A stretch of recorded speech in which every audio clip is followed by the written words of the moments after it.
dernier texte qui s'intitule Pas de lendemain, un texte qui s'interroge sur nos lendemains, donc possibles ou non, et qui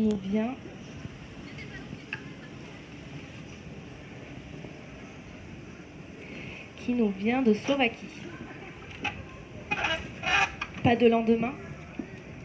Ce regard fait de mon cœur un vide cassé. Il est loin, dans les temps déjà passés. Hier s'éloigne dans le brouillard, et pour sauver demain, il est déjà trop tard.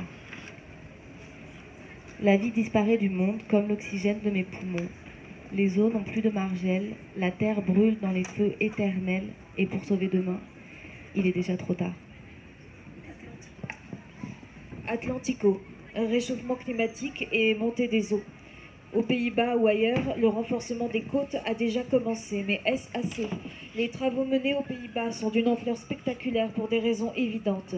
Ce qui est en jeu est la sécurité des personnes vivant et travaillant dans des secteurs situés en dessous du niveau de la mer.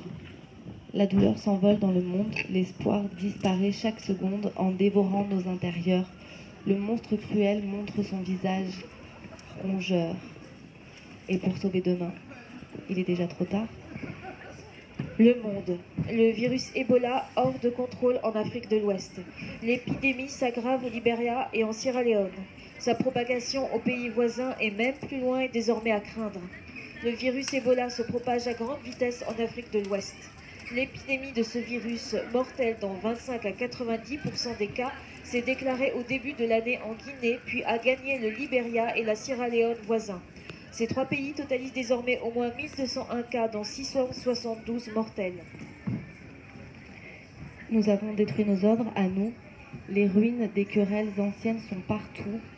Les âmes se noient dans leur sang pour les différences de race, de langue. Et pour sauver demain, il est déjà trop tard. Mediapart. Ukraine. La guerre se poursuit malgré le cessez-le-feu de 2015. La population de l'Est de l'Ukraine est toujours victime des tirs sporadiques et soumise à un blocus économique. Un rapport de l'ONU souligne la responsabilité de Kiev et des séparatistes dans un conflit qui a déjà fait plus de 10 000 morts. Ils abandonnent leur maison, qui veut prendre leur pays sans raison. Ils se noient dans la mer des larmes, leur voyage n'est pas calme. Et pour sauver demain, il est déjà trop tard. Le Figaro. Migrants, plus de 2262 morts en Méditerranée en 2018. Les arrivées sont en baisse, mais plus de 2260 migrants sont morts en Méditerranée en 2018. En comparaison aux 3139 décès recensés en 2017, les morts ou portés disparus sont 28% moins nombreux. Mais la Méditerranée reste la voie maritime la plus meurtrière pour les migrants. Je vois les ombres sans les visages, vivant la réalité perdue. Quel braquage, frère connaît pas sa sœur, sœur son frère. Tous pour tous sont des personnes étrangères. Et pour sauver demain, il est déjà trop tard. Femme actuelle, nomophobie, comment gérer son addiction au téléphone portable? Les smartphones, qui sont devenus le prolongement de nos bras, ont leur utilité bien sûr, mais peuvent aussi avoir des effets néfastes sur notre bien-être. La justice erre dans les rues. À personne elle n'est apparue. Les innocents deviennent coupables. Les coupables sont innocentés de manière confortable. Et pour sauver demain, il est déjà trop tard. Le Monde.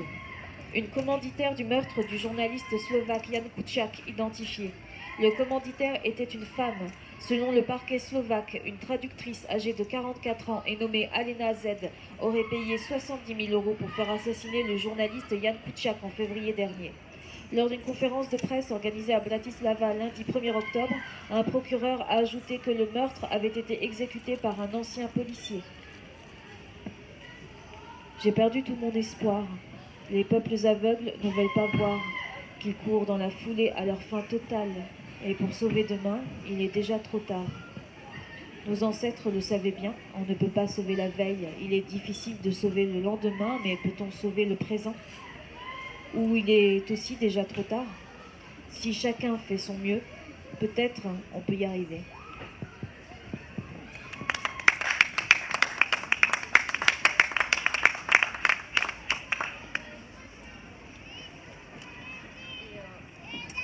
On va terminer pour le mot de la fin par ce qui est donné. qui est un texte qui nous vient de Lituanie et qui a gagné pour la catégorie Nouvelle hors CFLM. Ce qui est donné. Ce qui est donné à voir. Le jour qui se lève, Le jour de printemps. un très beau jour, Long, heureux, clair. Ou un petit nuage blanc. Le nuage qui vole. lentement. Un joli nuage blanc qui passe dans le ciel et me sourit. Le ciel dégagé et les rayons de soleil qui embrassent la terre et mon visage. Voir un ruisseau couler à travers les plaines monotones. Ou voir le ruisseau grandir après la pluie qui coule, Qui se dépêche. qui se transforme en grande rivière.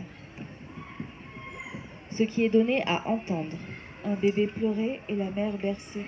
Entendre le vent siffler, Et les feuilles trembler. écouter la mer agitée Ou bien entendre des cloches des églises sonner. et des gens parler. Entendre des oiseaux chanter, Ou des poissons nager dans l'eau. entendre des enfants rire et le cœur qui bat très fort pour toi. Ce qui est donné à toucher. L'herbe et la rosée Les mains de maman. et la tête de l'enfant. Toucher l'épaule d'un ami. Prendre dans les bras d'une fille et l'embrasser. Ou tout simplement caresser le chien ou le chat. Prendre un oiseau blessé par terre. Prendre l'enfant par la main. Ce qui est donné à sentir. Le printemps et sa fraîcheur. Respirer l'odeur des fleurs et de l'herbe verte. Sentir l'été et sa chaleur, l'odeur des fruits ou l'odeur de la paille, de blé. Respirer l'air pur des bois et des pinèdes. Se promener les pieds nus dans le sable chaud. Ou tremper ses pieds dans la mer froide. Avec l'arrivée de l'automne vient d'autres odeurs. Celle des pommes, des feuilles mortes, de la terre noire.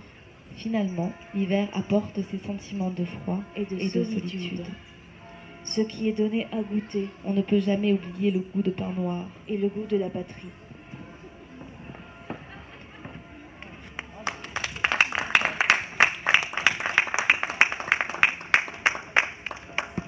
Merci beaucoup pour ces lectures. Nous disions tout à l'heure, c'est Viviane Youx qui le précisait, que des prix allaient être remis aux lauréats, et en particulier par le biais d'Accent français. Nous allons aussi, nous, au rectorat de Montpellier, envoyer à tous les participants et à tous les textes gagnants, bien évidemment, classes et professeurs qui portent ces projets, des lots qui restent pour certains à définir, et pour d'autres qui seront des diplômes signés par le président de la FIPF et par notre rectrice Béatrice Gilles. Je dis d'autres lots parce que quelques idées nous sont venues pendant cette comédie du livre. Et il me semble tout de même que dans la mesure où votre prestation a été filmée, elle sera aussi diffusée dans le monde entier. Et je pense que les élèves qui ont participé à ce projet avec leurs enseignants seront vraiment ravis de recevoir le présent que vous venez de leur faire, ainsi qu'au public de la Comédie du Livre qui a bien voulu s'arrêter quelques minutes aujourd'hui. Et vraiment, nous vous remercions, Rebecca et Juliette, pour ce partage créatif, ce partage qui fait qu'on passe de l'écrit à l'oral, qui incarne bien d'ailleurs la personne avec qui vous travaillez, Michel Arbatz, ici présent, qui a créé cette cabane à poésie, dans laquelle vous partagez des poèmes pendant toute l'Académie du Livre. Merci à Michel Arbatz, merci à vous, et merci à tous ceux qui ont contribué à développer ce projet, dont la 5e édition est lancée aujourd'hui. Il ne reste plus qu'à en trouver le titre. À bientôt.